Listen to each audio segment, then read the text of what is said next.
Hello दोस्तों, स्वागत है आपका हमारे चैनल स्मार्ट एजुकेशन क्लासेस में। इस वीडियो में आपके साथ डिस्कस करने वाले हैं एट ग्रेड पर्यावरण कक्षा 5वीं का पाठ 23 मध्य प्रदेश एवं उसकी संपदा। पर्यावरण का ये आखिरी वीडियो रहेगा।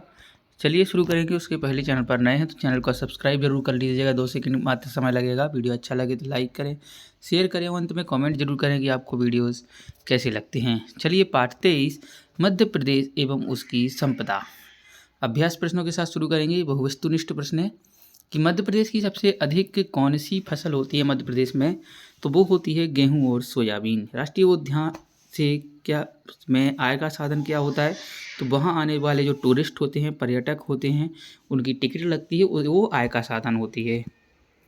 किस खनिज से पेंसिल की लीड या स्लेट बनती है, तो पेंसिल में देखा होगा आपने एक काला भाग होता है जिसके जरिए आप लिखते हैं, तो वो ग्रेफाइट से बनती है। ठीक है, आगे है जगदीश ने इस वर्ष जो है अक्टूबर नवंबर माह में अपने खेतों में फसल बोई है जो मार्च और अप्रैल में काटी जाएगी। तो ये फसल होती है आपकी रबी की फसल होती है। ठीक है, चलिए पठारों के बीच की जगह होती है उसे घाटी कहा जाता है। जैसे ये पठार है, मान लीजिए एक पठार है, ये एक पठार, तो इसके बीच का जो क्षेत्र होगा उसे घाटी कहा जाता है।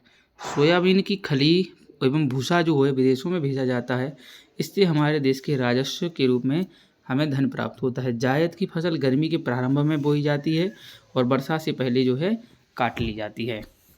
बालाघाट की जो मलाज खेड़ की खदान है वहाँ से तांबे का उत्पादन किया जाता है। यह संकेत जो है हीरा खनिज के लिए किया जाता है प्रयोग। खेती के लिए पशुओं के मलमूत्र से जो है खाद बनाई जाती है जो आपकी नेचुरल खाद होती है, प्राकृतिक। दिए गए चित्र को हमें बताना है कि ये कहाँ का है और किस राज्य में, तो ये सांची का स्तूप है जो रायसेन जिले मध्य प्रदेश में पड़ता है। किन्हीं दो फसलों किन्हीं दो खाद्यान्न फसलों एक सेकंड और 2 व्यावसायिक फसलों के नाम। तो खाद्यान्न यानी कि जो खाने के लिए प्रयोग करते हैं, जैसे गेहूँ और चावल, इसी के लिए बो देते हैं लोग। व्यावसायिक फसल जो बेचने के हिसाब से बोते हैं, तो सोयाबीन, सोयाबीन कोई घर थोड़ी खाएगा। और अफीम जो है इसकी खेती भी जो है व्यवसाय के लिए की जाती है। गाय के दूध को अमृत समान क्यों माना जाता है, तो यह शरीर के लिए जो है पर्याप्त पोषक तत्वों की पूर्ति करता है। नेक्स्ट है आपके जिले का नाम, जैसे टीकमगढ़। रबी की फसल कौन सी होती हैं, तो गेहूँ चना मटर हमारे यहाँ बोया जाता है। खरीफ की फसल बात करें तो मक्का सोयाबीन और मूंगफली। आपके यहाँ अगर कोई और बोई जाती है तो आप वो लिखिएगा। चलिए यहाँ पर देखिए, नेक्स्ट है प्रश्न संख्या 6 कि दी गई फसलों के उत्पादक जिलों के 2-2 नाम लिख करके प्रदेश के नक्शे में निर्देशानुसार रंग दर्शाना है। तो गेहूँ देखिए उत्पादन का जिला क्या है और उसका रंग नारंगी। तो इस प्रकार से आपको भरना है। देखिए यहाँ सारी चीज़ें सीहोर, विदिशा, होशंगाबाद सभी जिले आपके ये आसपास की बुक है जो उसमें ये दिए गए हैं, यहाँ से आप दीजिएगा। इसके बाद ये इस पेज पर आपका जो मैप है इस पर आप उसी कलर को भर दीजिएगा। इससे जो है आप एक मैपिंग करने की कला भी सीख सकते हैं। दिए गए चित्र का अवलोकन करके हमें पठार और पर्वत में अंतर बताना है। हमारे देश में पाए जाने वाले पठारों के नाम। तो देखिए पठार पर्वत जो होते हैं इसकी ऊंचाई काफ़ी अधिक होती है, आप देख रहे होंगे। और जो पठार इसकी देखिए नोक होती है, चोटी होती है, लेकिन इसका जो है ऊपरी भाग समतल रहता है। किसका? पठार का। पठार की बात करें तो एमपी में कैमूर, विंध्या, सतपुड़ा और मालवा का पठार प्रसिद्ध है। नेक्स्ट है प्रश्न संख्या 8 के नीचे कुछ खनिजों के नाम सारणी में दिए गए हैं, इनका प्रयोग कहाँ किया जाता है इस सारणी में हमें बताना है। तो लोहे का प्रयोग देखिए मुख्यतः जो है ग्वालियर और विदिशा में मिलेगा, जिससे बर्तन, इमारतें और फर्नीचर में प्रयोग करते हैं।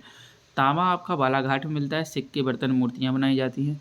सोना चांदी आपको जबलपुर कटनी तरफ मिलेगा, सिक्के और आभूषण इलेक्ट्रॉनिक्स में प्रयोग करते हैं। हीरे की बात करें तो पन्ना की खान प्रसिद्ध है जो आभूषण में और जो कांच काटने में, कांच लिखा है यहाँ, कांच काटने में प्रयोग करते हैं। कोयला सिंगरौली में होता है। बिजली निर्माण और ईंधन के रूप में इसका प्रयोग किया जाता है। अगला है कि खेती और पालतू पशुओं में परस्पर निर्भरता होती है, इस कथन के संबंध में हमें अपना विचार देना है।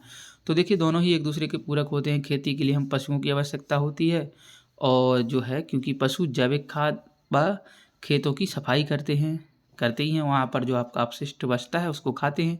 वहीं खेती से ही पालतू पशुओं भी जीवित रहते हैं। तो दोनों एक दूसरे के पूरक हैं। नेक्स्ट है संपदा किसे कहते हैं, आपके प्रदेश की कृषि संपदा और पशु संपदा के बारे में बताना है हमें। तो संपदा से सामान्य आशय होता है हमारे जो संसाधन हमें उपलब्ध हैं आपके राज्य में, देश में, तो वो कहलाते हैं। ये मानवीय संपदा अथवा प्राकृतिक संपदा हो सकती है। कृषि संपदा जैसे आपके राज्य में मैं बात करूँ भूमि से जो है कौन सी फसल का उत्पादन किया जाता है, तो वो आपकी एक कृषि संपदा है। पशु संपदा की बात करें तो जैसे गाय किस प्रकार हैं, घोड़े, कौन सा पशु आपके ज़िले में या राज्य में अधिक मात्रा में है, तो वो पशु संपदा कहलाता है। तो ये था हमारा लास्ट वीडियो जो लेसन 23 था हमारा। इसके बाद आपको एक समराइज़ वीडियो देखेंगे, अगर एक ही वीडियो में सारी चीज़ें आ जाएंगी तो वो उसमें डाल देंगे, नहीं तो अधिकतम 2 वीडियोज़ में आपको डाल दिया जाएगा। लिंक आपको प्रोवाइड करा दी जाएगी एक वीडियो के माध्यम से। मिलते हैं अगले वीडियो में। जय हिंद, जय भारत।